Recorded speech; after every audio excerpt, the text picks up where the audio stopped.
Hello everyone, তোমরা কেমন আছো? আশা করি ভালো আছো, আর আমিও খুব ভালো আছি। তো তোমাদেরকে কথা দিয়েছিলাম যে আর একটা পার্ট নিয়ে আসবো, সেই পার্টে থাকবে হার কানের চুড়ি যেইগুলো বানানো হচ্ছে সেগুলো কিভাবে রং করা হয়েছিল, রং করার পর কেমন হয়েছিল। তো যেরকম কথা সেরকম কাজ, সেজন্য আবারও নিয়ে চলে আসলাম এই ভিডিওটা। তো তোমরা দেখতে থাকো। আর প্রথমে এটা হচ্ছে প্রাইমার, যেটা আমি করছিলাম, কারণ অনেকগুলো কাজ ছিল। তো এবারে একার পক্ষে সম্ভব না, সেজন্য আমি প্রাইমারগুলো করে দিচ্ছিলাম আর ভাই রঙটা করেছে। আর এইগুলো হচ্ছে এখনও এইগুলো রং করা হবে না, তার কারণ এগুলো তখন কাঁচা ছিল, শুধু হাতটাই একমাত্র তোমার শুকিয়ে গেছিলো, সেজন্য এটা প্রাইমার করা হয়েছিল। আর ওইগুলো সব টুকরো, কারণ ওইগুলো দিয়ে যে কাজগুলো হবে সেটা আমি এখন বলবো না, তোমরা নিজেরাই চোখে দেখবে যে কি কি হয়েছে আর এতগুলো জিনিস কি, সেটা তোমরা তো ভাবছো। তাহলে এতগুলো জিনিস কি হবে সেটা দেখতে গেলে কিন্তু ভিডিওটা তোমাদের পুরো কন্টিনিউ করতে হবে। আর কথা বলতে বলতে আমার ভাই রঙও শুরু করে দিল। যেহেতু পলাশ ফুল তো তোমরা খুব ভালো করে জানো যে পলাশ ফুলের কালার হয় অরেঞ্জ কালার আর ব্ল্যাক কালার।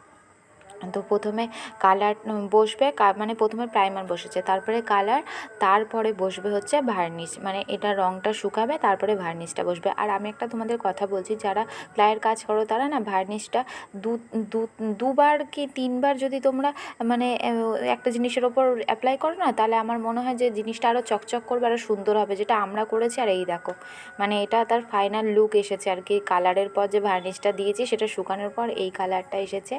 তো এবারে কথা বলতে বলতে হার তো পুরো কমপ্লিট হয়ে গেছে, রং টং সব হয়ে গেছে। এবারে কানের নিয়ে বসা হয়েছে, কানেরটাও করাবে। আর কানেরটা তো অপূর্ব হয়েছে, জিনিসগুলো এত সুন্দর হয়েছে, আমি নিজে দেখছি এই ভিডিওটা, আর এখন এডিট করছি, দেখছি, আর আমার নিজেরই চোখে জ্বলছে যে এত সুন্দর হয়েছিল। আর সেই দিনের কথাগুলো মনে পড়ছে, যেদিন এই কাজগুলো নিয়ে বসেছিলাম সেই দিনের কথাটাই বেশি মনে পড়ছে। আর কথা বলতে বলতে দেখেছো কানেরটা কিন্তু রেডি, তার সাথে মাথার কাটা, এটা আমি গিফট হিসাবেই দিয়েছিলাম।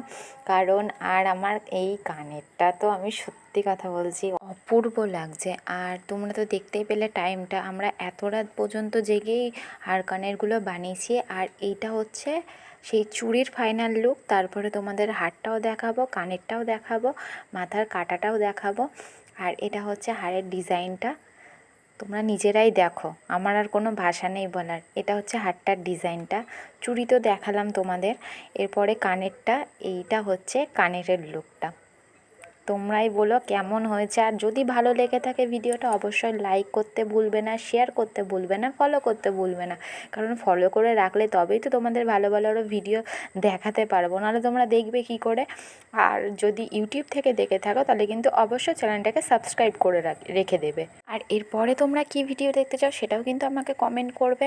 আর সবথেকে বড় কথা, তোমাদের একটা লাইক, কমেন্ট, শেয়ার, একটা সাবস্ক্রাইব, একটা ফলো আমাদের না যারা আমরা হ্যান্ডমেড জুয়েলারি বানাই কিংবা যে কোনো কাজেই না আমাদের খুব উৎসাহ করে। তো তোমরা যদি কমেন্ট করে বলো যে না নেক্সট এরকম ভিডিও দেখতে চাই, তাহলে আমার বেশি ভালো লাগবে। আর আমিও সবসময় চেষ্টা করব তোমাদের এরকম মেকিং ভিডিও আনার, যাতে তোমরাও কিছুটা শিখতে পারো। আর যে কানেরটা প্রথমে তোমাদের দেখেছিলাম সে কানেরটা আমি ডেলিভারি দিইনি, দিদিটা এই কানেরটা নিয়েছিল, ফাইনাল লুক কানেরটার এটাই ডেলিভারি দেওয়া হচ্ছে। আর তার সাথে চুড়ির মডেলটাও পাল্টেছে, চুড়িটাও যেটা আমি দেখেছিলাম সেটা নিইনি দিদিভাই, এইটা নিয়েছে। এইটা দিদিভাইয়ের খুব পছন্দ ছিল।